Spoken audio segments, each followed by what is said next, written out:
Boa tarde aos ouvintes da Rádio Cidade FM 99.7. A gente está voltando agora nesse segundo bloco. Como a gente falou, a gente já conceituou um pouco, né, o que é cultura, e agora a gente vai discutir política pública de cultura. Mas olha, eu esqueci no comecinho de registrar que quem está, né, na técnica hoje aí no áudio é o Paulo Silva. E quem está na técnica nos auxiliando aí nessa parte aí das imagens é o Patrick Lucas. Então são dois grandes maestros, né? Gente muito competente, muito eficiente, inclusive que a gente tem o maior carinho e consideração, graças a Deus também, de gozar da amizade deles. Professor Alberti, então vai nesse momento agora abordar a questão de política pública. Gênerson Alves, tem alguma pergunta nesse sentido para o professor? É isso aí, né? Assim, no primeiro bloco nós tivemos essa reflexão sobre o que é cultura, né, de um ponto de vista mais conceitual, né, digamos assim, mas agora a gente queria que o professor pudesse nos dizer, né, nos trazer essa colaboração, esta reflexão sobre como a cultura se aplica no serviço público. De que maneira essa relação acontece, professor? Certo. A pasta da cultura no Brasil sempre foi uma pasta desprivilegiada, né? Então, com baixos recursos ou pouca atenção, e a gente pode confirmar isso quando em muitos momentos da história do Brasil essa pasta estava anexada a outros ministérios, não fosse exclusivo do Ministério da Cultura. Como, por exemplo, a gente começa a analisar a política pública para a cultura no Brasil nos anos 30, na era Vargas. É um momento de um governo fortemente autoritário, do Estado Novo, em que buscava exaltar uma brasilidade, né? Para quem esquece, o governo Vargas, em um período de 37 a 45, ele se aproximou muito aos países fascistas, né? Ele tinha admirações com o regime de Mussolini, o nazismo de Hitler, e o nazifascismo ele tem essa necessidade de criar uma identidade de um novo homem. Então houve incentivo à prática de educação física no Brasil para formar um novo biotipo de brasileiro, e com isso a parte da cultura estava incluída no Ministério da Educação e Saúde, então não tinha uma pasta exclusiva para ela. Isso durou. Antes de chegar a 53, eu lembrei de um outro fato interessante, que a exaltação da brasilidade era tão forte que nesse período a Carmen Miranda começa a fazer intercâmbios com os Estados Unidos, e ela vai ser fortemente criticada pela sociedade por conta desse sentimento de brasilidade que surgiu no período. Então é como se ela fosse uma vendida, e ela só vai perder essa imagem depois da morte dela, né?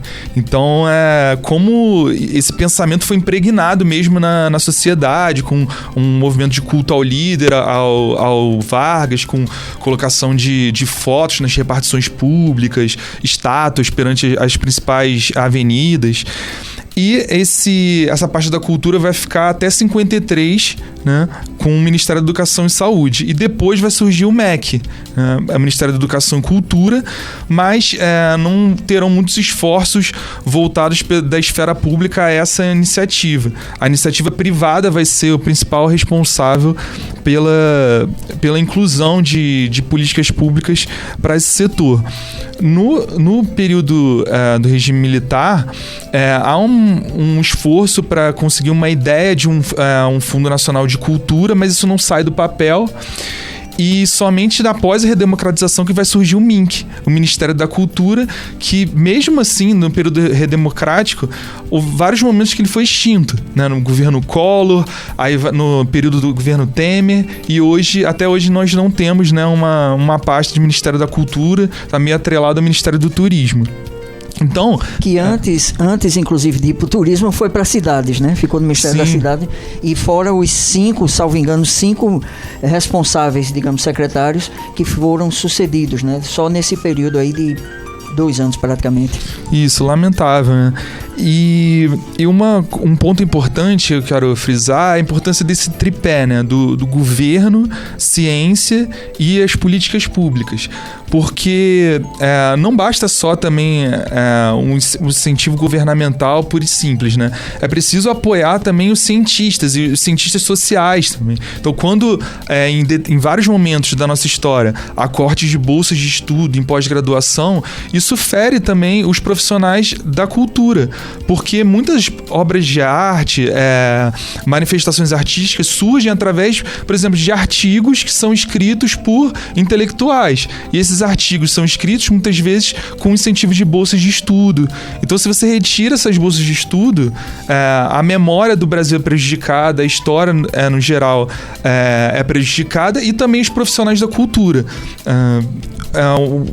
Diga. E é interessante porque a gente, quando observa isso tanto no cenário nacional, mas também no âmbito estadual e no âmbito municipal, porque embora a responsabilidade, digamos assim, da educação municipal normalmente é para o ensino básico, mas também pode ter parcerias com as universidades, né, às vezes suprindo lacunas, e nem sempre o gestor público tem essa visão, né? Então cabe também ao cidadão estar de olho. Sim, com certeza. É preciso esse papel de cidadão ativo, né? Não simplesmente que assiste às medidas que são implementadas ou que não são implementadas e não toma uma atitude para fiscalizar, cobrar e lutar por pautas nesse sentido. E outro ponto importante também, que eu não quero deixar de falar, muitas vezes a gente esquece da questão inclusiva, né? A gente fala de cultura de uma forma geral, mas às vezes falta assim um investimento mais voltado à tradução de Libras em um evento, porque não basta só falar que fazemos políticas públicas para todos. É preciso, além da representatividade, colocar meios para que isso aconteça.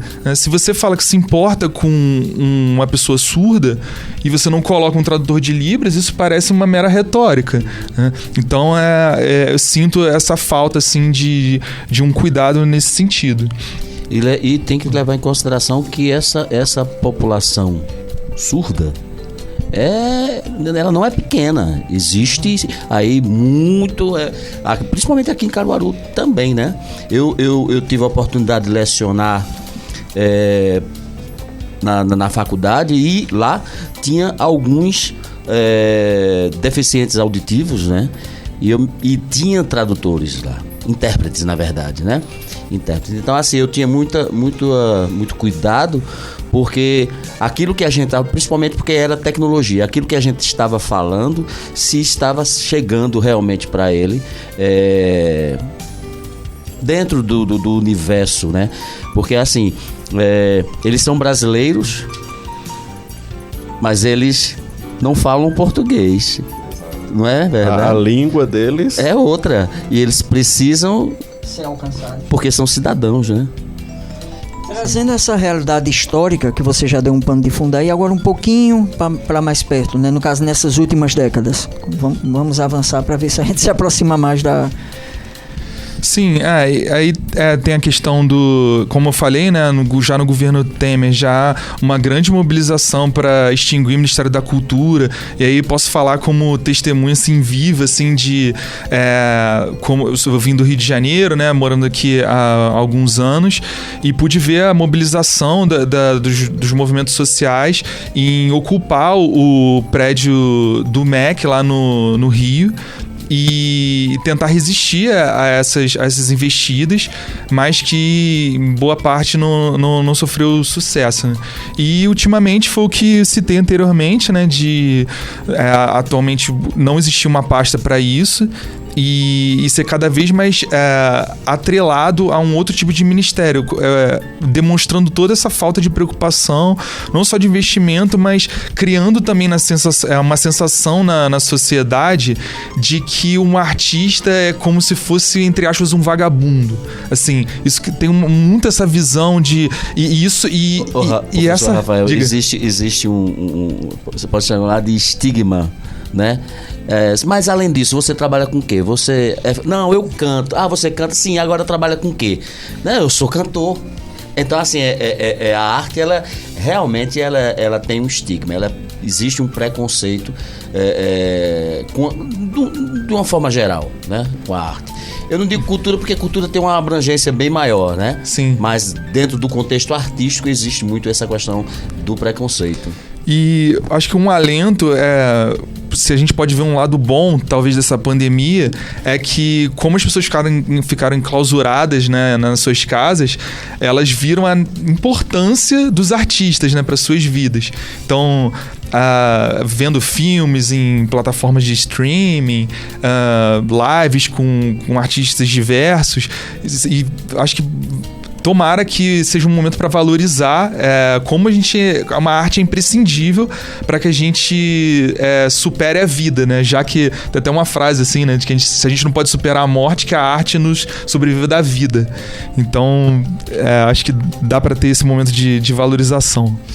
Nesse processo de olhar para a história, inclusive assim pontuando esses marcos históricos, né? Que ele puxou dos anos 30 para cá, é um tópico que eu sempre menciono, que está completando agora, por exemplo, em 2020, o primeiro plano de trabalho, né, que foi colocado pelo Sistema Nacional de Cultura, quando a partir de 2010 foi colocado essas metas, retiradas a partir de conferências que se iniciaram no município, né, ouvindo os artistas, os segmentos, os fazedores de cultura, e daí dessas conferências tirando delegado para os estados e dos estados tirando delegado para a nacional. Então, ao longo desses anos já aconteceram 3 conferências, que acontecem a cada 3 ou 4 anos, e esse ano, 2020, inclusive está fechando aí um círculo desses primeiros 10 anos que foi criado aí o Plano Nacional de Cultura. Então, eu acho que é um marco também, que foi essa tentativa nos governos anteriores de fazer algo semelhante com o que acontece na saúde, né, que é com o SUS, que é organizar a cultura a partir de um sistema, implantando um sistema nacional com um conselho eleito, né, pela própria sociedade civil. Antes o formato era que eles eram escolhidos, indicados entre os notáveis apenas pelos gestores, e agora o processo é paritário, né? Metade do conselho é formado por indicados pelo governo, mas a outra metade por sociedade civil, eleito em fóruns, né, em conferências. Então esse processo se espalhou pelo país, nos estados, nos municípios, não só com a criação de conselhos, de fundo de cultura, de plano de trabalho para 10 anos, que é para também o sistema não ficar preso a um gestor só, né, porque pega 2 ou mais gestões, e além de um sistema de informação cultural, que é levantar os dados e mapear essa realidade em cada município. Então isso é um processo que também, como você colocou aí, terminou sendo abortado, né? Nos últimos anos, como se perdeu a característica de ministério, isso sofreu um pouco. Graças à lei Aldir Blanc, né, começou a haver essa movimentação entre os artistas e trazer de novo esse dinamismo aí, unindo o segmento artístico para lutar por uma causa e até mesmo fazer com que reacendesse essa questão dos sistemas nos municípios, nos estados, movimentando os conselhos, que eu creio até que a partir do ano que vem, isso também vai ser regulamentado no Senado, que ainda falta regulamentação, inclusive. Sim, e é importantíssimo isso que você falou sobre a necessidade de renovação por 10 anos, porque não prende a um tipo de mandato específico, né? Então você não fica atrelado a o presidente tal tem um apoio X à cultura e o outro não. Não, é uma obrigatoriedade. 10 anos muda e é necessário rediscutir esse fundo. Eu queria falar um outro ponto também que eu acho bem importante sobre cultura, como uma noção com relações internacionais, que é um conceito de soft power, que isso é bem interessante, e o Brasil ele é muito conhecido por usar o futebol e o samba nesse conceito de soft power. O que seria isso? Seria uma terceira esfera de poder, de persuasão para certos acordos comerciais. Então, assim, um governo ele tem um convencimento econômico ou tem um convencimento militar de persuasão na força, conseguir suas coisas, ou ele tem o soft power, que é ele usar um elemento da cultura muito marcante de um país para tentar convencer um outro de ter vantagens comerciais. Então, por exemplo, no caso do Brasil, ele faz muito bem isso com o futebol. Por exemplo, nos anos 50, 60, 90, quando o Santos fazia excursões para a Europa, ele fez com que o Pelé assinasse um contrato com o Instituto Brasileiro de Café para exaltar a imagem do café no exterior através de uma ferramenta que é super bem vista por todos, que é a seleção brasileira, que é o futebol.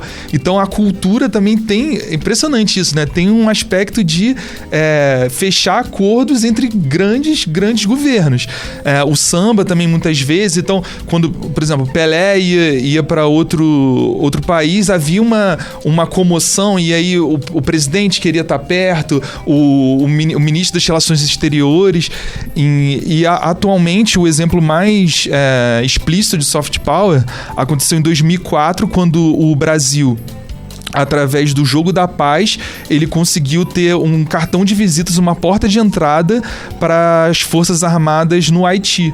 O Brasil fez um jogo com o Haiti, que mobilizou diversos... O Ronaldo jogou, enfim... distribuíram bolas, camisas da seleção brasileira, e esse jogo foi o cartão de visitas para que as forças de paz da ONU entrassem no país. Então, tem vários exemplos fascinantes sobre isso, como o samba e o futebol, a cultura pode ser um forte instrumento de negociação comercial.